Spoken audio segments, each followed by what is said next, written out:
સુરત શહેરમાં શિક્ષણ ક્ષેત્રે ખૂબ જ આગળ વધી રહેલું અલથાણ ખાતે આવેલ નંદુબા ઇંગ્લિશ એકેડમી શાળામાં ગુજરાત રાજ્યના શિક્ષણ મંત્રી પ્રફુલ્લ પાનસેરિયાની ઉપસ્થિતિમાં શાળાના વિદ્યાર્થીઓની સાથે શ્રીમદ ભગવદ્ ગીતા પાઠ અને શાળાના હેડ બોય હેડ ગર્લની નિમણૂક કરવા માટેનો કાર્યક્રમ યોજવામાં આવ્યો હતો। આ કાર્યક્રમમાં DC Patel, Navnirman education campus, CB Patel sports કેમ્પસના પ્રેસિડેન્ટ પંકજભાઈ ગીજુભાઈ પટેલ, ટ્રસ્ટી શ્રીઓ અર્જુન પટેલ, નવનીત પટેલ અને પ્રિન્સિપલ ડોક્ટર મોનિકા શર્મા હાજર રહ્યા હતા। રાજ્યના શિક્ષણ મંત્રી પ્રફુલ્લ પાનસેરિયા દ્વારા વિદ્યાર્થીઓને શ્રીમદ ભાગવત ગીતાના શ્લોકના માધ્યમથી જીવનનો અર્થ સાથે કેવી રીતે દરરોજ ભગવદ્ ગીતાના એક શ્લોક વાંચવાથી પોતાના ભણતરના અભ્યાસમાં આત્મવિશ્વાસ આવે છે તેવું જણાવ્યું હતું। નંદુબા ઇંગ્લિશ એકેડમીના વિદ્યાર્થીઓ દ્વારા મંત્રી પ્રફુલ્લ પાનસેરિયાને અભ્યાસને લઈને તેમજ જીવનને લઈને પ્રશ્નો કરવામાં આવ્યા હતા અને સકારાત્મક રીતે પ્રફુલ્લ પાનસેરિયા દ્વારા એ પ્રશ્નોનો જવાબ ઉદાહરણ આપી સમજાવવામાં આવ્યું હતું। નંદુબા ઇંગ્લિશ એકેડમીની પ્રિન્સિપલ ડોક્ટર મોનિકા શર્માએ જણાવ્યું હતું કે તેમની શાળામાં દરરોજ સવારે પ્રાર્થના પછી એક શ્રીમદ ભાગવત ગીતાનો શ્લોક બોલાવવામાં આવશે, જેથી વિદ્યાર્થીઓમાં સવારથી જ તેજ ઉર્જા આવે જે ભણતરમાં ઉપયોગી બને। ત્યારે સુરત શહેરમાં શિક્ષણ ક્ષેત્રે ખૂબ જ આગળ વધી રહેલું અલથાણ ખાતે આવેલું નંદુબા ઇંગ્લિશ એકેડમી શાળામાં ગુજરાત રાજ્યના શિક્ષણ મંત્રી પ્રફુલ્લ પાનસેરિયાની ઉપસ્થિતિમાં શાળાના વિદ્યાર્થીઓની સાથે શ્રીમદ ભગવદ્ ગીતા પાઠ અને શાળાના હેડ બોય હેડ ગર્લની નિમણૂક કરવા માટેનો કાર્યક્રમ યોજવામાં આવ્યો હતો। આ કાર્યક્રમમાં DC Patel, Navnirman education campus, CB Patel sports કેમ્પસના president Pankajbhai Gijubhai Patel, trustee Shri Arjun Patel, Navneet Patel, principal doctor Monika Sharma હાજર રહ્યા હતા। આજ રોજ નંદુબા ઇંગ્લિશ એકેડમીની અંદર ભગવદ્ ગીતાના મૂલ્ય સિદ્ધાંતો બાળકના નાનપણથી જ મગજની અંદર સત્ય, પ્રેમ, કરુણા, દયા આ ભાવનાઓ કેળવાય। પૂરું વિશ્વ એક પરિવાર છે, વસુદેવ કુટુંબકમની ભાવનાઓના વિચારો નાનપણથી જ મસ્તિષ્કની અંદર ગુંજતા રહે।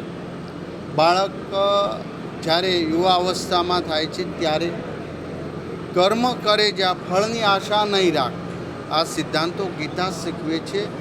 એટલે ડિપ્રેશનની જે ચેલેન્જ છે વિશ્વની, અને યુથ જ્યારે ડિપ્રેશનમાં આવે છે ત્યારે આ સદવિચારો એના જીવનની અંદર ખૂબ ઉપયોગી થતા હોય। વાણી, વ્યવહાર, વાણીનું પણ તપ, નાના મોટા કોઈ જ નથી, જ્ઞાની શ્રેષ્ઠ છે, ગીતા શીખવે છે।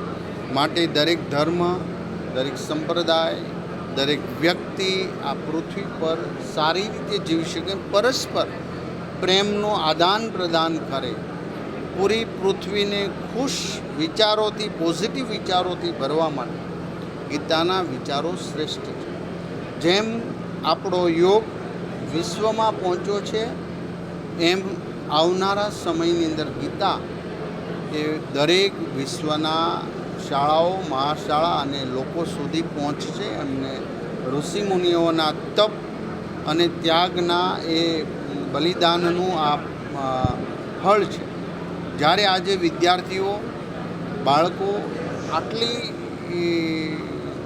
એકાગ્રતાથી ન સાંભળે, પરંતુ એમને સત્યમાં રસ છે।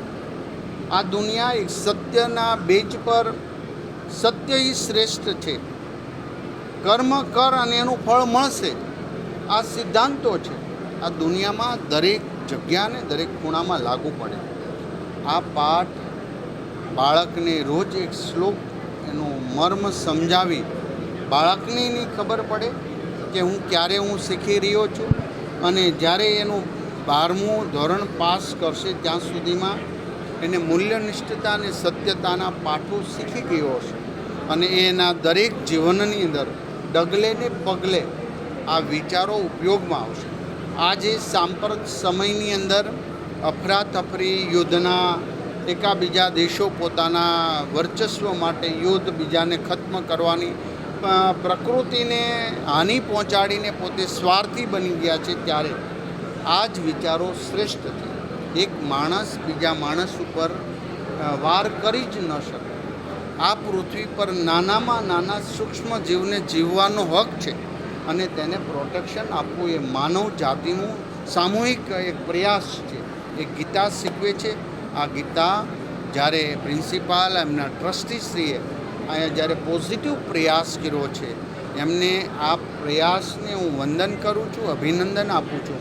અને આવનારા સમયમાં એક જ વર્ષમાં કેટલી શાળાની અંદર પરિવર્તન આવ્યા છે, એના વાલીઓના રિવ્યૂ પણ શ્રેષ્ઠ આવ્યા. આજે શ્રેષ્ઠતા શીખશે તો કાલે એના ઘરની અંદર પણ બાળક એક સારું વર્તન કરશે, એના મમ્મી પપ્પાની આજ્ઞામાં રહેશે. આજે દરેક માતા પિતાને કેટલા ટકા લાવશે કે કઈ લાઈન લેશે એ ચિંતા નથી, પણ મારું બાળક સંસ્કારી બને એ બહુ જરૂરી છે. ત્યારે એ સંસ્કારનો પાયો આજે આ શાળાની અંદર નખાઈ રહ્યો છે. એમને શુભેચ્છા પાઠવું છું.